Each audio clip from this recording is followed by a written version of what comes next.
Hey everyone, how's it going? Thanks for tuning in. Just a follow up on my BRG9 Elite.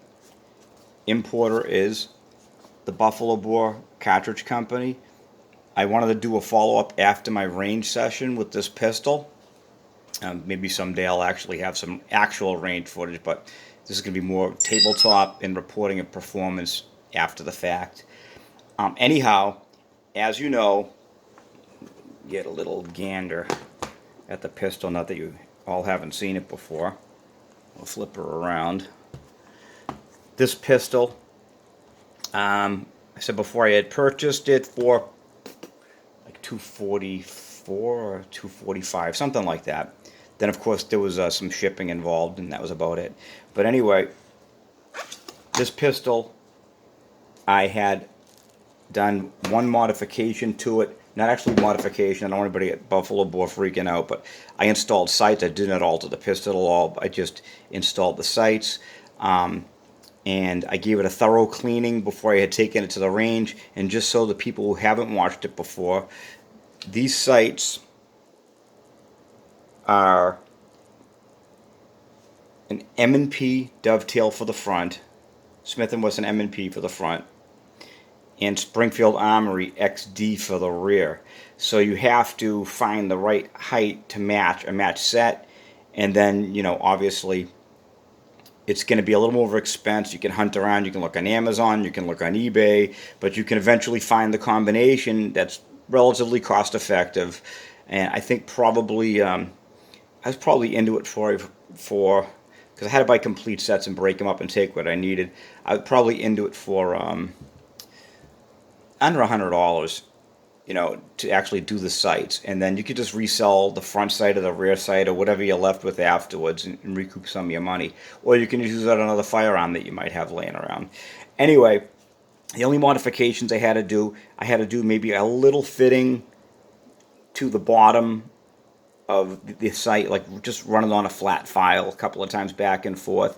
You might have to deburr, and don't re-angle, but deburr the angle of the dovetail, not on the firearm, on the sight. Now, I'm going to reiterate, do not alter the firearm. You can just deburr where the dovetail slides in, just to remove some of the friction. So when you get that sight started in, you're moving from obviously left and you push right, and then when you reinstall, you go right to left. That's just the way they're tapered. Anyhow, you may have to deburr a little bit. Once you can push it in, I'd say almost 50%, you get a nice tight fit, especially on these sights that don't have a retention screw. Then you can start pushing it into place. You can use like a brass punch or a nylon punch or a wooden dowel, but you have to be careful. You don't want to break your tritium vial. If you have a sight pusher, that's ideal. If not, it is very possible. I actually installed all of mine with hammer and punch, but I'm gentle with them. Haven't broken a tritium vial yet. If I feel that if I have to hit them that hard, then I'm not, I'm backing off. I'm gonna refit and get it to the point where it doesn't have that much resistance. So same thing on the rear. You just don't reprofile anything. Once again, don't reprofile the pistol dovetail. You work on the actual sight to kind of custom fit that. You got to do a little home gunsmithing in there to fit it in there.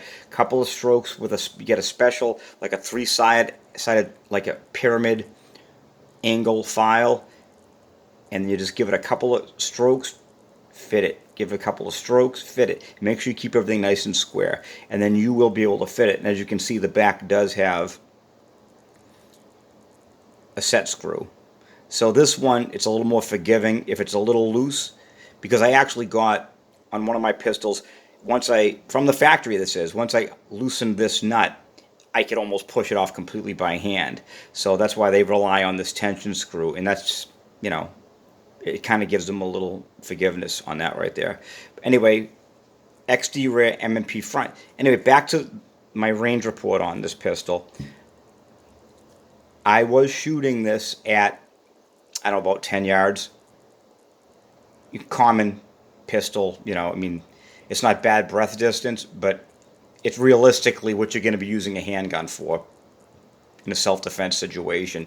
I see some guys shooting 50 yards with a handgun. Great, good on them. They're fantastic, but You're not going to engage in the real world. A handgun's not designed for that, not at all. That's that's as far as I'm concerned. That's rifle distance. Anyhow, I was getting point of aim impacts, meaning when I held this pistol and I got that sight picture. Let me see if I can see. When I got that sight picture and I lined up those sights and I put that front sight where I wanted, that's exactly where the bullet was hitting. It's kind of like a center hold. I guess you'd call it a center hold. It's not 6 o'clock because that would indicate basically that you're aiming low to hit where you want. It's more of a center hold. So it's more of a point of impact type of aiming, and it's just very natural. This pistol points literally like you're pointing your finger, very much 1911 like, and that was one of the things that really drew me to it. It's a fantastic, fantastic pistol. So that being said, I was so impressed with it, and I said in one of my last videos that I may have to get another one. Well,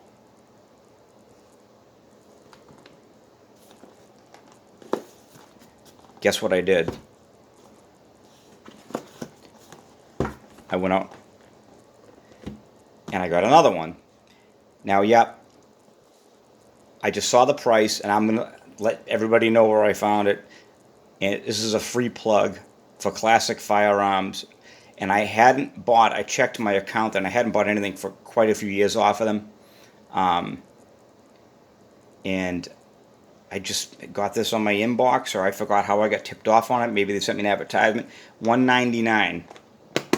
And I was looking for one of these for a while at a good price, and there it is. $199. Same thing, same setup. You're getting all the same good stuff. Don't have to go over all that again, but outstanding pistol, same exact pistol. Now, I already have changed the sights, as you can see.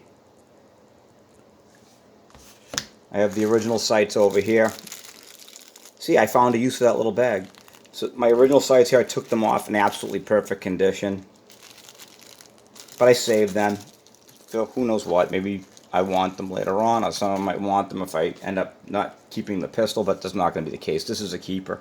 I believe these are the HS-2000s of today.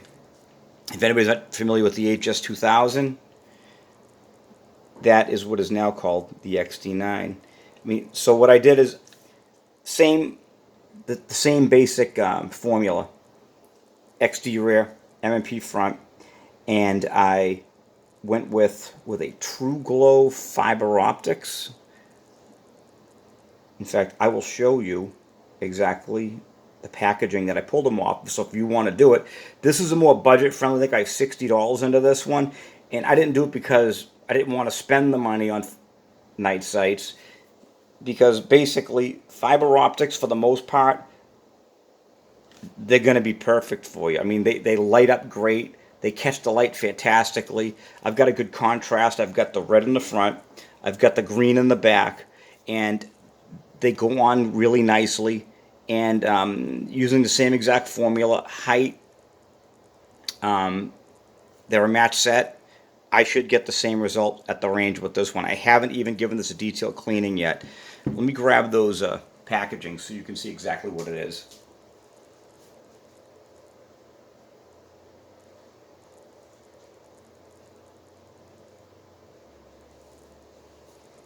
Okay, now for someone that may be not wanting or seeing the need for night sights, like others have said, if you put a flashlight on this at nighttime, you know, if you're using it for a bedside pistol or something like that, once you put that light on, you don't even see a night sight. It pretty much goes to a silhouette. So here you go. This is the combination. High vis, okay. High vis, this is the front sight. And you can see this says Smith & Wesson M&P, and the number on that, if you can focus on it, is SW2014. That's for the fiber optic high-vis front sight if you wanted to do it. Now, you are going to have to do a little filing work on the actual sight itself. Once again, do not alter the firearm. But on the dovetails of the sight, you might have to give it a couple of strokes. You might have to get a piece of a flat file and slowly rub it back and forth so you get it to fit into the dovetail correctly. But it's literally like 99% there. You have to do your final fitting, which is actually good because once you put it in, you'll have a nice, firm, installation, and it won't come out under recoil or anything like that. And if you want afterwards, you can put a drop or two of like blue Loctite and then just drift it in with that, and that'll fill in any void and it actually kind of adhere it into place. So there you go. Once again, front sight, SW 214 for Smith & Wesson M&P. Now, put that aside. Rear sight, same thing, high vis. Now you can buy these individually, which is good. I actually got these on eBay, and you can drop them in your cart, find out what you want. You go to the whoever's selling this. You go and they have a drop-down menu for front or rear, or you can just search it out as an individual thing. But I'm giving you a heads up, and I'm saving you the work that I had to do to find it. This is the rear sight, and as you can see, it says Springfield XD rear. The number is XDLW11.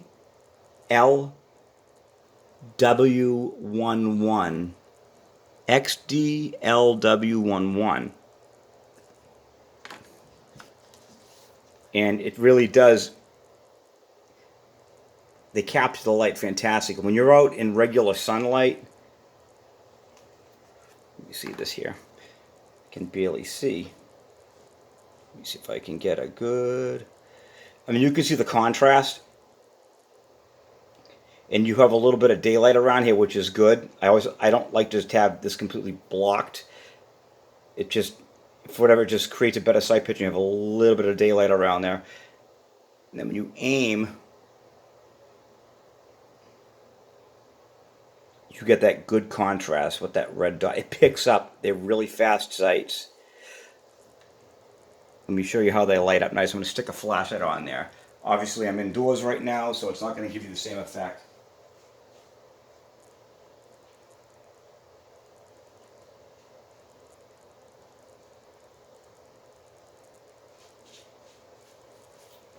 Okay, here we are.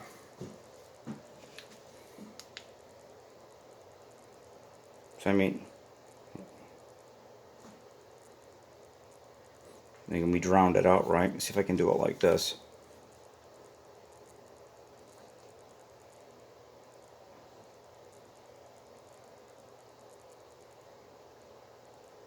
No, it's probably not going to work. It's too much light, right? Too much? Too much? Am I going to round it out? Well, I'm not going to be successful. I just can't simulate, or duplicate rather, what I was getting. But you can see how nice that they are. They do catch the light really nice. You can see that they've got the light pipes. They're protected by steel, so these are metal. And you're not going to really be smashing it on. If you do, whatever. You damage them, you have to buy new sights anyway. But these are steel, and there's a reinforcement that's steel that goes around it. Same for the front. And they just capture the light really good. So this is an economical way. If you don't want to spend $100 on night sights, this is the way to go. And then if you need for nighttime use, just get yourself a flashlight, and that negates night sights anyway, because once you put that torch on, your night sights basically go to silhouette. Anyway, like I said, classic firearms. I don't know if they still have them, but as of yesterday when I checked, $199. This is the sleeper of the decade. This is the new HS2000, which was the XD9. Excellent, excellent firearm. I cannot recommend this enough. BRG out of Turkey, you guys are hitting it out of the park. You're fantastic. Anyway, if anybody wants to know anything, please put it down in the comments. Any questions, put it down in the comments. Any future suggestions for any information, I'll be more than happy to help you out. Just put it in the comments. And as always, if you could like, thumbs up, hit the subscribe button. It's greatly appreciated. It'll help me. It'll help the algorithm. It'll help me produce better and just better future content for you guys. So let me know what you want, and I'll give the people what they want. Anyway, thanks again for tuning in. Everyone have a great day, and thanks for watching. Bye-bye.